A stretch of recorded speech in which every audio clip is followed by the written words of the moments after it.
Hey cake lovers, welcome to Cake Crumbs, where I will be talking about cake in the wider sense of the word. So, as you know me, I normally focus just on cake reviews. Don't worry, I'm still going to do those cake reviews, but I just want to talk about cake, like I said, in the wider sense of the world. So we're going to start off with veganism. Now, January is known as Veganuary, and it's where people are encouraged to follow a plant-based diet for the whole of January in the hopes for a lot of vegans that those people will then become vegan, or they will just kind of be more mindful of what they eat in terms of plant-based diets. Now, I just wanted to talk about veganism because I just feel that, especially last year, veganism, this might be controversial, I don't know if it's a bit on the wane. And the reason I say that is because there were two sort of high-profile companies that kind of sort of fell by the wayside. And the first company is Meatless Farm. And in June 2023, they announced they were going into administration. And it was quite a big shock in the sort of veganism community. But luckily, they actually got bought up by another company. So they are still in existence. Heather Mills, who was the former wife of Sir Paul McCartney, she had a company, vegan company. Unfortunately, that fell into administration, and I don't know at this point if it is going to be saved by anyone. But one thing she said, what caused her company to go into administration was high costs, and basically high costs, so high energy costs and high product costs, which I think a lot of companies, whether they're vegan or not, have been experienced this last year and even the year before, the cost of living crisis. And I think in general, it's been seen that vegan foods in general are not as popular as they were. And another sort of factor that people are saying is the whole thing about, I don't even hear about the highly processed foods, the ultra processed foods, and that we should be eating less of it. And a lot of vegan foods, I say a lot, the ones that you buy in the supermarkets, the kind of packaged one, you could class them as ultra processed foods. So people are saying that may be another reason why veganism is not as popular as it was.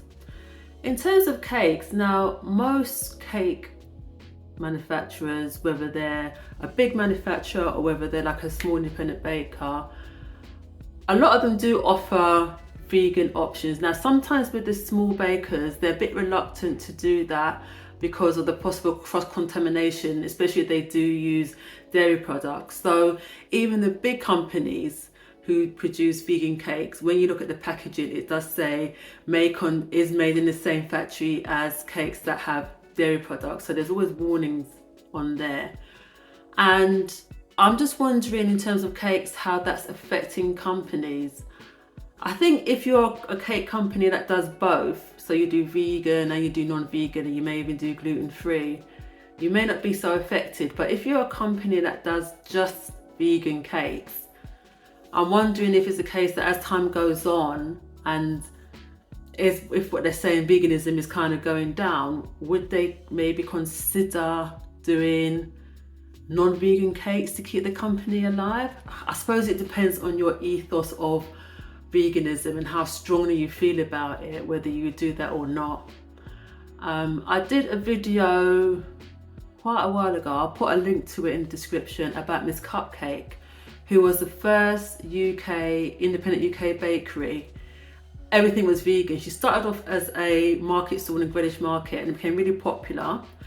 And then she got a shop in Brixton and it was really, really popular. So everything was vegan. So they didn't just do cakes, they did savoury, they did shakes, they did everything, but everything was vegan.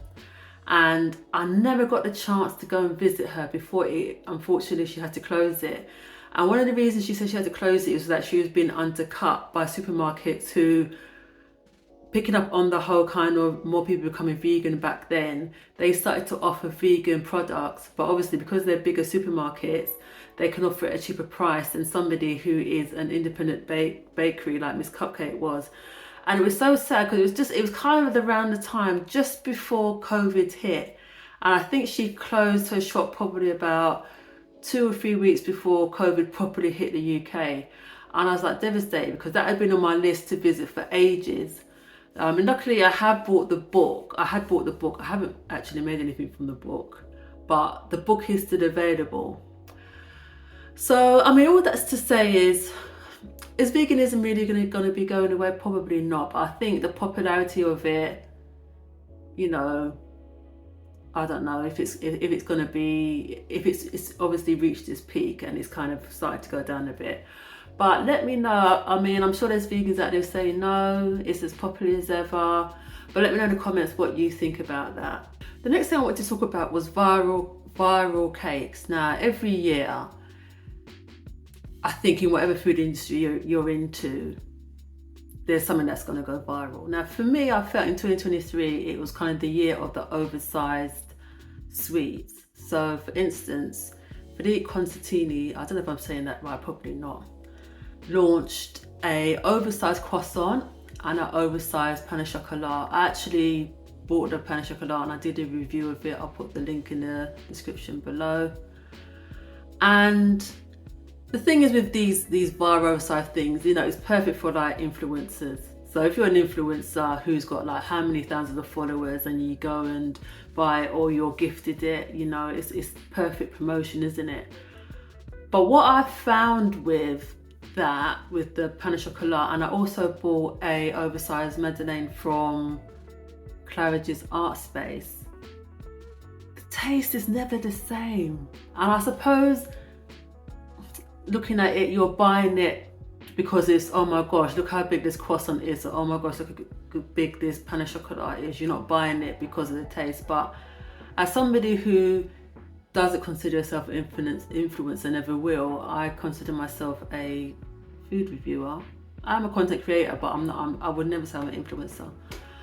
I'm always about the taste, and I felt with the pain au chocolat, where you see my review, it was just like, yeah, it's big, it's like, you know, conversation starter, but what does it taste like? And it's like, yeah. I don't know if we're going to be seeing more of oversized desserts in 2024. I'd be interested to know what the trend is going to be for 2024 in terms of viral desserts. But let me know, have you bought any of these oversized desserts and what did you think of them? And that's it. So this is my first episode of Cake Crumbs. I'm going to be doing one every week alongside my normal reviews, and I'm still going to be doing some shorts as well, though maybe not as many as I was doing last year. If you've got any subjects you want my opinion on, or you want me to talk about, let me know. Until next time, cake lovers.